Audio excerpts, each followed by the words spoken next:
الرحمن الرحيم الحمد لله فارون كربيتي كيوسف هبي علي ساوندتي الحمد لله فارون كربيتي كيوسف هبي علي ساوندتي الحمد لله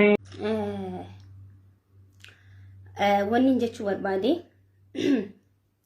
hidhamtoonni siyaasaadha bahuu isaaniitti gammadee jira, hedduu gammadeetiin jira. Anillee akka kiyyatti uummanni Oromoo hundi gammadee jira.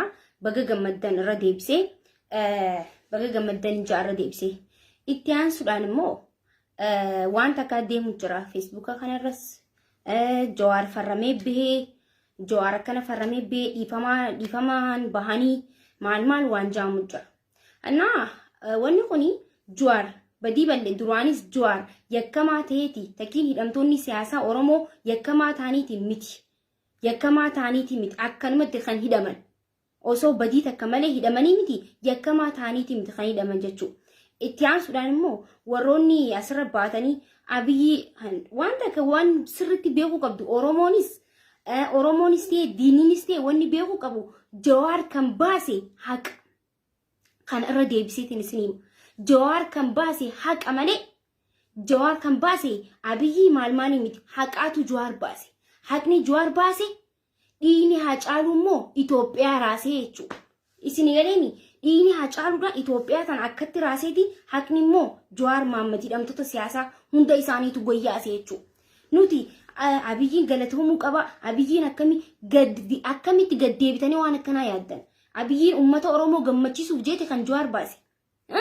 Akkasii yaaddanii namni yoo akkana yaadu jiraate dogongortanii jirtanii jechuu barbaadeeti.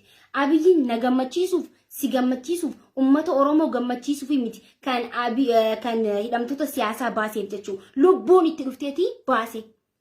Gamas deemee gamana deemee achi deemee as deemeeti rakkinni biyya sanii akka Jawaar malee hini kamne beenani hidhamtoota siyaasaa baase malee Abiyyiin uummata Oromootiif yaadee takiin uummata Oromoo bu'aa uummata Oromootiif jee osoo hin ta'in sinigaleemi bu'aa biyyattiitiif jeeti kan Jawaar Mohaammed mana hidhaatii baase. Haqaa baase Jawaar Mohaammed. Gamas deemee gamana deemee achi deemee waan godhu dhabe Abiyyiin. Gamas deemee biyyitii kasaaraa keessa seente. Biyyitii ni caccabte, biyyitii ni daakamte jechuudha. Dubbannee turre kana duraan. Osoo Jawaar mana hidhaa keessa taa'u Jawaar hiitee sinigala Jawaar hiitee biyyi sun nagaa hin taatu. Yoo nageenya barbaadde karaa nagaatiin gaafanne yoo nageenya barbaadde hidhamtoota siyaasaa gabbaasi jennee turre. Saniifuu nuti gizee dubbannu gizee jennu dhaggeeffataniiti asii yaasan. Baasaa Jawaar Mohaammed baasaa dhaggeeffataniiti asii yaasan kasaaraan dillituun Itoophiyaa dhufte. Suudaan dhaqe, Duubaay dhaqe, Turkii dhaqe biyya hunda naanneeti Itoophiyaan kasaaraa keessa seente kanaa bahuu dadhabde. Biyya hunda bikka inni hin dhayne jiru. Biyya tana kasaaraa biyya tana keessaa baasuu dadhabee maal godhe dhumarratti zamtaallee jeeti qawwee uummata beekaagaa diinni bikka biraatii dhufeeti miti. Uummatuma isarratti qawwee hidhate. Qaallichi Abiyoot seexaanii jettaniin kuni qawwee hidhate uummata isarratti jechuu. Uummata isarratti dhukkaasee jechuu. Seenee mootummaan tokko uummata ifii bulchuu irratti zamtaallee jeeti xuxuu jee marxoo uffatee maarree jee ol seenee jechuudha. Maaliif kana hunda kan godhe biyya tana meeyoon biyya tana biyyi kufaatii biyya tana kufaatii isiin keessa jirtu keessa yoon baasee jee liqii biyyitii qabattee Itoophiyaan liqiidhaan akkana qabamtee jirti. Itoophiyaan liqiidhaan takabbabdee jirti. Achirraan addunyaan itti guyuraachomtee jirti. Abiyyiin biqaasiin deemu achiin deemu hundaan bilook ta'ee jira. Saniifuu akkamaa godhume eessaa dhaqu torbaan takka dura torbaan sadii booda Jawaar laqqaqna jaanii miidiyaan Itoophiyaa haasawanii gabaasa takka godhaniiti akkasii Jawaar baase waan lubbuun itti jirtuuf lubbuun itti dhufte jechuudha. Karaa deemuu dhabee eessaa akka seenu isaa seene ganaa bikka Jawaar seene san isaatu seene jechuudha. Nuti qabsoo ganaadha isin galeeni. Saniifuu kana itti yaadaadha jechuudha baay'ee uummanni Oromoo. Abiyyiin uummata Oromootiif jee yoomillee ta'u uummata Oromoo gammachiisuuf jee waan godhu takka illee hin jiru jechuudha. Maaliif kana godhe maaliif akkana godhu danda'e Abiyyiin diina Oromooti akkamitti Jawaar baasuu danda'e silaa Jawaar acha keessatti akkaafuu barbaaddani. Jawaaricha keessatti hafeettanii yaaddanii haqaatu jawaar baasii isiniin jeeba haqa qaba jawaar haqa qaba namni haqa qabu yoomillee ta'u mana hidhaa keessatti dukkaa'u ammallee ganaa maaliifi osoo yakkamtoota hin ta'in yakkamtoota godhanii osoo shororkeessaa hin ta'in shororkeessaa godhanii achi keessatti akkasitti hidhan sun gana itti gaafataman waan godhan hundi OPDO'n waan goote hundaanuu gana itti gaafatamta takkatti dhiiga ilmaan Oromoo ganneexaniif dhiiga ilmaan Oromoo akkatti ardiirra baatanii mana kan gubdan kan zaraftan kan cabsitan kan hattan gana hunda itti gaafatam jechuudha hunda waan takkatti hunda gana itti gaafatamtan jechuudha akkanatti wal hin dhiisnu akkanumatti waan uusnu isinitti fakkaatiin gana takkatti jechuudha waan gootan hundaafuu if qopheessaa waan gootan hundaaf itti gaafatamtan ammas hidhamtoota hafanis akka baastan isiniif himna asumaanillee hunda isaaniitu akka baastan qeerroo hidhamtes hunda isaaniitu akka baastan asumaan hoggantoota abaa'ootillee maaliif keessan maaliifi hunda walumaan gadi dhiisin gaaffii nuti ta'ee jira qumaara isin deemtan kana nuti isin dura nyaannee jirra jechuudha OPDO isin galeeni qumaara isin deemtaniin kana ummata kara lamatti addaan qooduu kana hin dandeessan jechuudha yoomillee isiniif hin milkanaa'u dhakaa keessan kana sammuu dhakaa keessan Oromoo itti nyaattan ammas deebitanii itti nyaachuuf itti nyaattanii isiniifillee hin milkanaa'u jechuudha cinaa baastanii cinaa kaasuun adda wal qooduu Oromoon takka yoomillee adda wal hin qooddu ammallee ni gaafanne jechuudha akka baastan arras borus hidhamtoota abaa'oodha akka baastan asumaan isiniif hima jechuudha hundi dhaggeeffattanii hundi keessanuu saniifuu Oromoonis hundi keessanuu Feesbuukaanis karaa hundaanitu akka hidhamtu akka nuuf hiikaman dubbachuu qabdan sagalee ta'uu qabdan jechuudha isin galeemi OPDO yaada keessan kana if keessaa baasa waan isin deemtaniif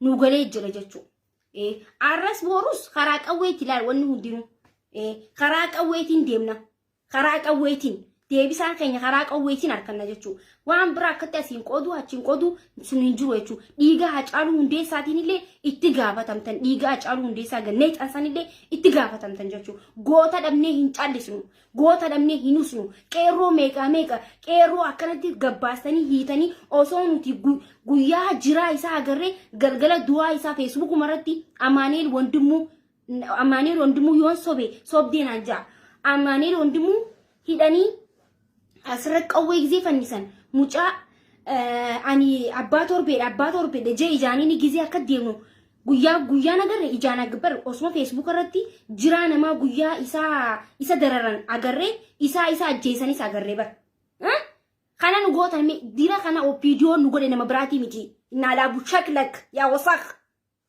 numaatu abiyyiina yaada kana laal xiinxalee laalee itti ciiseetti nu fe'echuu baasaa hidhamtoota abaa'oodha baasaa hiika qeerroo mana achi keessatti walii qabdanii keessanis hunda isiitu gabbaasa OPDO akkanatti waliin dhiisnu jechuudha abiyyiin Jawaar isinii baasee jiraami abiyyiin Jawaar akkanaami Jawaar akkana dhiifama Jawaar balleessaa maalii qaba shororkeessummaadhaan himatameeti kijibaan himatni irra banameeti maggaarrajaa jala seentanii itti masakkaruudhaaf waa meeqa godhuudhaaf asiin seentanii achi seentanii isin boolla meeqa qottan boo Oromoo waan OPDO'n goote namni tokkolleen hin goone jechuudha namni tokkolleen nuti dhaggeeffadhaan kaayyoo gootonni keenya itti hidhaman kaayyoo Hacaaluu Hundeessaa kaayyoo qeerrooleen itti du'an galmaan keenya if duuba hin deeminu kaayyoo irra jirra ammallee irra jirra if duuba hin deeminu jechuunti gaaffiilee isin gaafannee qabna ganaa gaaffii mirga gaaffii meeqa qabna isin irraa jechuudha ganaa wal isin qixxeessina hundeen achinnaa hayi faramee bee dhiifamaan bee oduu akkanaa kana dhiisa oduu akkanaa waan akkanaa kana achumatti dhiisa jechuudha yaada isin yaaddan waan isin yaaddan cinaa gadhiistanii cinaa kaa'u maal jechuudha tuffii qabdan isin tuffii baala geewlaa xulxullee xawalwaallee abiyoot kaasaa'ee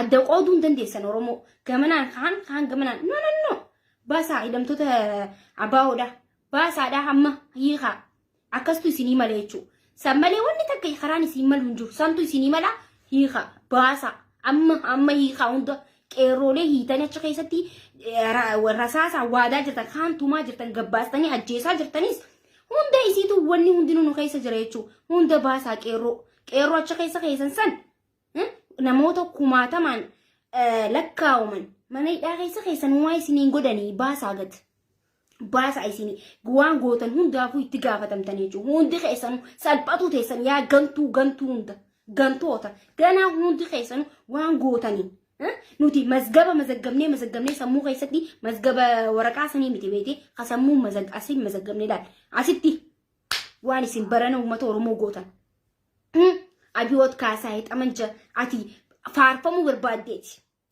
ilma abbaa gadaa akkasiin jennu yaa ilma barandaa ilma abbaa gadaa Jawaar baasee akkasiin jennu barbaaddeeti Jawaar ka baaste lubbuun si dhufeeti Abiyoot Kaasaa Xamanjanaa si hima lubbuun si dhufee asit qabamtee hudhamteeti ka Jawaar baaste naadha bushaklag eddaanoo akkan harka siidhoo barbaaddaa ulumaa akka faarfamuu barbaadde way Jawaar akkami Jawaar nu baasee abiyyi keenya ilma abbaa gadaa ilma abbaan barandaa ilma abbaa aan dhageeffadha abiyyi dhageeffadha isin waan isaan laal OPDO'n yoomillee taatu ummata Oromootiif gammachuus ta'e waan takkallee hin gootu isaan Oromoo boochisuuf Oromoo ijjisiisu malee Oromoo gaddisiisu malee Oromoo bu'aan takka isaan maali aktivistoota Amaaraaf mixurqoo Amaaraaf rifeensa maarree godhanii kara Gondar kara sanuti waa meeqa dabarsinee waa meeqa isin galeemi saniifuu isin galeemi wanni naan isin himu abiyyiin lubbuun itti dhufteeti kan Jawaar baase lubbuun asii qabamte kara deemu dhabe bika seenu dhabe hundinuu block gooteeni jechuu addunyaan abiyyi gizee janaara waylee akkana wara good oh my god akkana iyyan jechuu addunyaan guutuutti asiin deemtu abiyyuma jibban asiin deemtu kisaaraan Itoophiyaadha kisaaraa je wanni hundi qaalee wanni hundi jijjiirame ara Jawaar naawxaw addunyaan hundi ara Jawaar naawxaw ara salaamin amtaanta ሰውዬ araanta ሰውዬ ወዴት ነው ውይ ጀኒ ዱሎኒ ሁንዲ እየኒ ሰላም አባት ማን ነው ጃዋር መሐመድ ነው የሰላም አባት መሆኑን ስታቅ ጃዋር መሐመድን አወጣክ ይሄንን ለሀገሪቷ የወደቀችበትን ችግር መፍታት የሚችለው ጃዋር ስለሆነ ጃዋርን ፈታከው እንጂ አንተ የሰላም ሆነክ አይደለም አንተ ሰላምን አስበክ አይደለም ይሄን ያረከው እኛ እናቀለን አብዮት ካሳይ ጠመንጀ እኛ እናቀለን ከስር እስከ ላይ ነው አንተን መናቀ አንተን መናቀ ከስር እስከ ላይ ነው አንተን መናቀ الرحمن الرحيم الحمد لله فارون كربيتي كيوسف هو علي ساوندتي الحمد لله فارون كربيتي كيوسف هو علي ساوندتي الحمد لله